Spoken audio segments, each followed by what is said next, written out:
Welcome to Debunked. Here's another Joshua Feuerstein video. And in this video, it's just very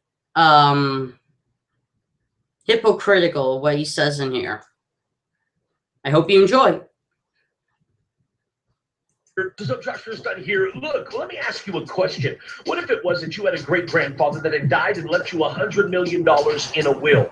But the only problem was you didn't know about the will, so you lived your life in poverty. You lived impoverished your entire life. Meanwhile, you actually had access to $100 million. How much of a travesty would that be?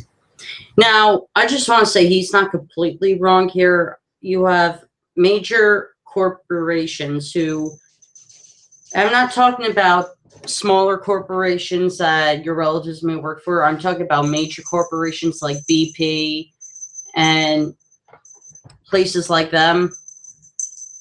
And they sometimes have two paychecks to the same employee. The paycheck that the employee is going to get and the paycheck that the company makes on that employee. So if by chance your family member dies on the job or in the hospital, you don't see the money that the company has been cashing in on that employee. You don't see that money, and it doesn't even go to the funeral. So in this instance, 22 seconds in the movie, so far he isn't completely wrong. And yet it is that 200 years ago, our great-great-grandfathers did in fact die, leaving us a living will and testament known as the Constitution. Now here's the only problem, is that while I cringe to say it, we live in a generation of stupid Americans. What do I mean? I mean that we are illiterate and ignorant to the fact that we have freedoms that are being stripped away every single day, and the government has no problem hiding the historicity of the Constitution from you. Why? Because the more that you are in the dark, well, the more ignorant that you are, the more freedoms that you willingly give up, therefore giving them more power.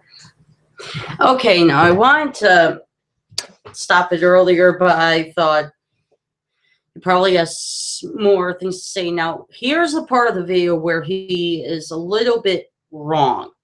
Now, what do I mean by a little bit wrong is that he's saying, oh, you have people that don't want you to have rights and privileges. Well, and he's saying that there's people that want to keep you in the dark ages. Well, Josh, look, it looks like you have a brain. It looks like you're much older than I am, but it looks like you have the ability to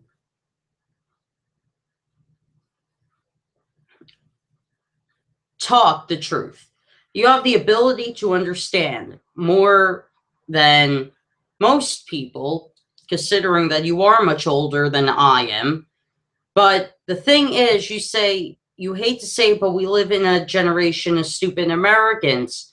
I agree. We live in a generation of stupid Americans. So, Josh, if you don't want America to be stupid, you could believe in God all you want, but use your faith in a good way and not use it in a controlling way. See, you're basically controlling people to believe that God wants this, God wants that. God doesn't like gay marriage. God this, God. So, in a way, are you controlling and stripping away people's rights as well? Because you have a problem with gay marriage. You think it's a sin. You think gay people are an abomination. But yet you say the government wants to take away your privileges.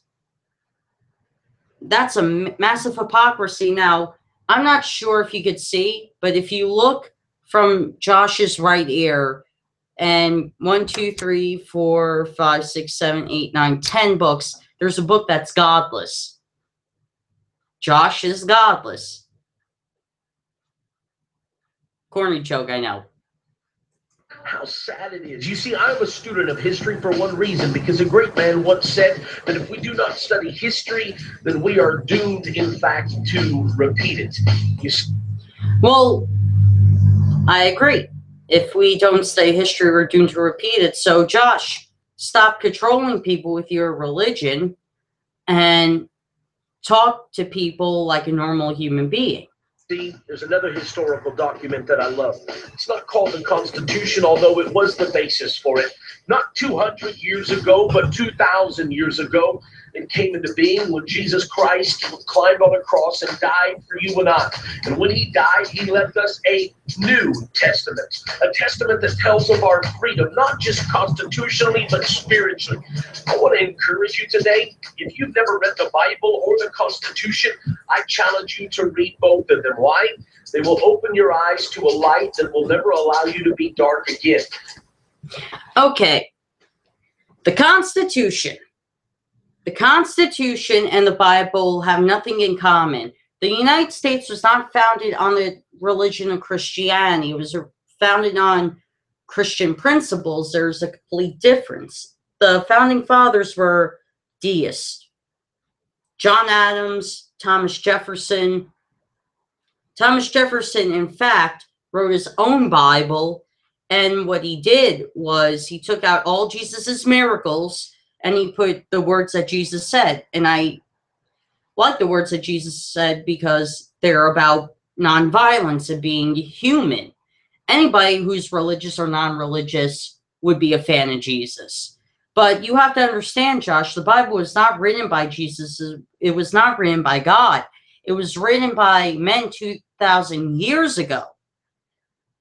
And those men thought women didn't deserve any rights, that slavery, and they thought that slavery was okay. I mean, why would you want to look up to a book like that? And just to correct you, America is 239 years old, not 200. This is in 1976. This is 2015. So I challenge you today, read the Bible, read the Constitution, because both of them will bring you freedom.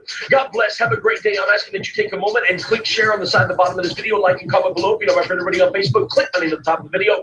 Let's be friends. God bless. Have a beautiful day. Remember, click share if you care. Okay. Now that we watched that, look, Josh, as someone who follows politics like a religion, if I had to choose a religion, it would be politics. Religion and politics don't mix well, because when you mix personal belief with laws and law and order that either make someone's life better or make someone's life worse, if you add religion and you just tell gay people that they can't get married, that's persecution, while you say that gay people are a sin.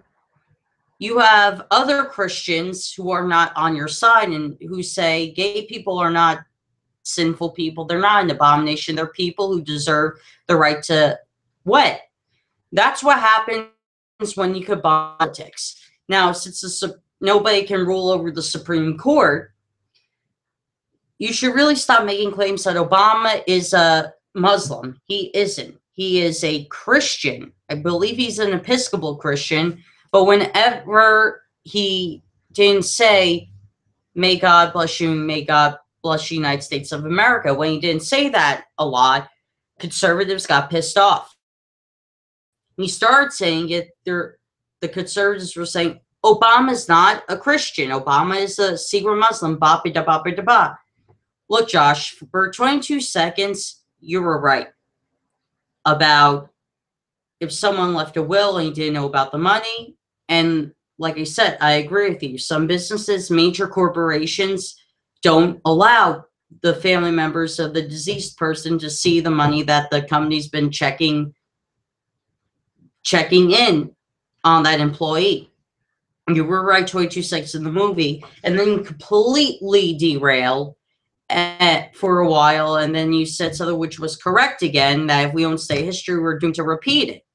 But then you completely derailed for the rest of the video. So, Josh, if you're a student of history, you really got to understand Christianity does not have the cleanest reputation.